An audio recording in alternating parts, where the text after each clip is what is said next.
If you clicked on this video hoping to avoid spoilers, but still want to know whether this DLC is worth your money, then I'll give you the short answer. Yes, it is.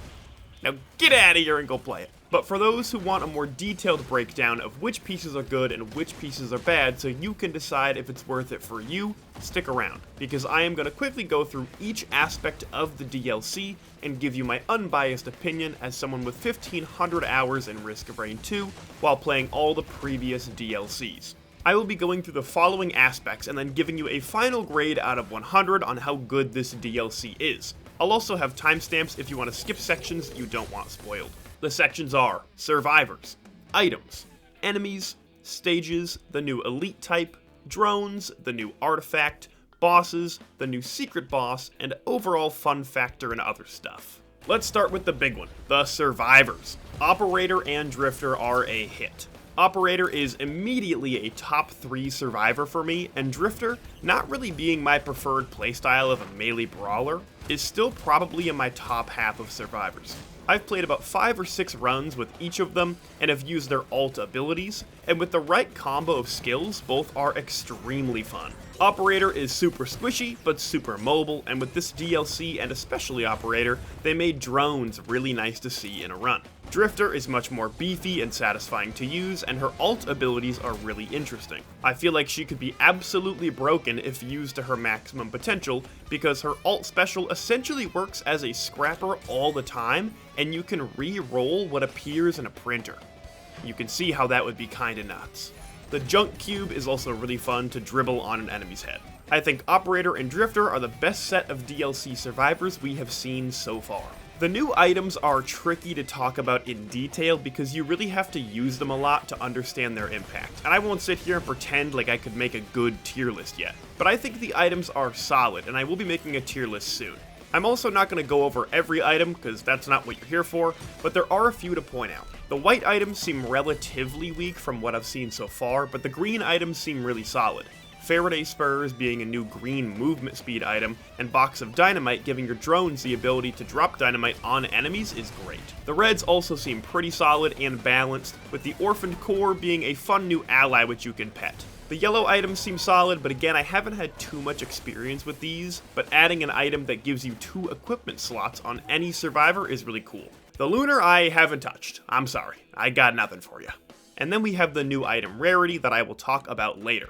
Overall, the items, I'm a fan of. The new enemies are very interesting. We have the full spectrum of cannon fodder to absolute bullshit here, but I think overall, they did well. There are enemies that steal items and negate all item effects, and people were worried about that, but overall the attacks are super telegraphed, and it doesn't last very long. The one guy I don't know if I enjoy is the Soulless Distributor. This is a tiny disc on the ground that doesn't move until it rises up and sends forth an army of little rats that can easily overwhelm you. I'm generally not a fan of enemies that don't move, because they can be hidden around a corner and you'll have endless mines coming at you. Especially if these guys are elite, it's very scary. I also know this is the Alloy DLC, but it would have been fun to see some non-robot enemies, but that's just me being picky. Overall, the enemies seem balanced and provide new types of threats to watch out for. The new stages I will cover quickly.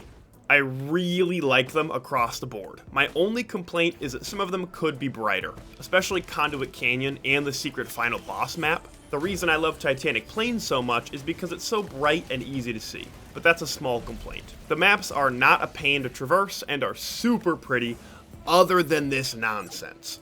Yo, you know what I hate? This little lip. This little lip is pissing me. Oh, I got beef with this lip.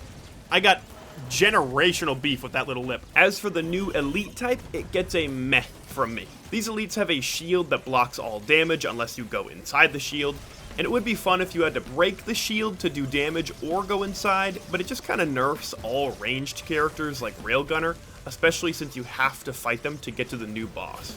Also, with a map with so many edges to fall off of, I think the sentry keys should spawn back up on the map if a collective enemy falls off and dies like a scavenger bag does. The new drones are really fun. I'll keep this part brief, but just having more drone variety feels fantastic. And some of the new ones like the transport drone and the bombardment drone are my new faves. You can easily see the drone's impact in runs now, which is something that was only really noticeable with spare drone parts. The new artifact I think is kind of lazy. It just adds a mountain shrine to each stage, and the shrine effects carry over to stages permanently. This was just taken straight from Risk of Rain Returns, and I think it's a fine artifact, but I wish we got something new.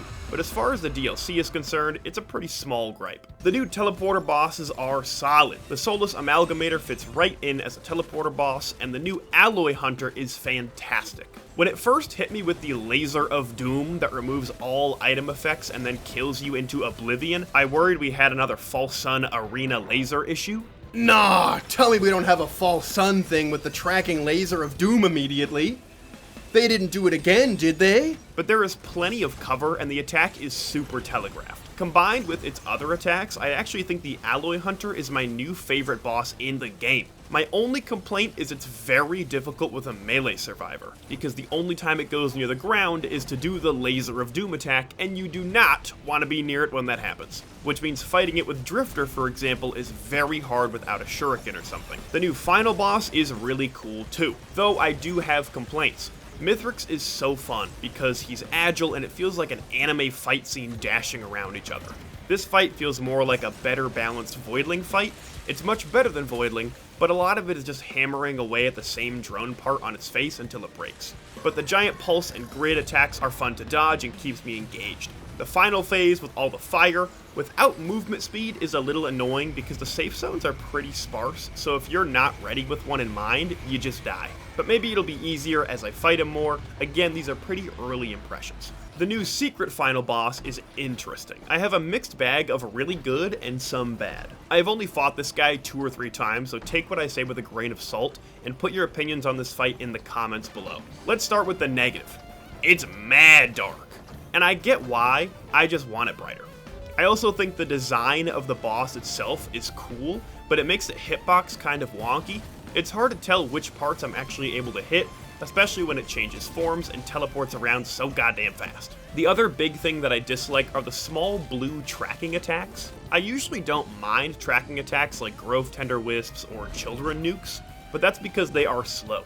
These projectiles are really fast, and the only way to avoid them seems to be destroying them, which if you're using Drifter, good luck, because they explode and you die. I just wish they had a timer so that if you dodge them for long enough, they'd explode. As for the good, even if the arena is dark, it's really cool. The walkway even to the boss is so cinematic, and the arena is just visually stunning.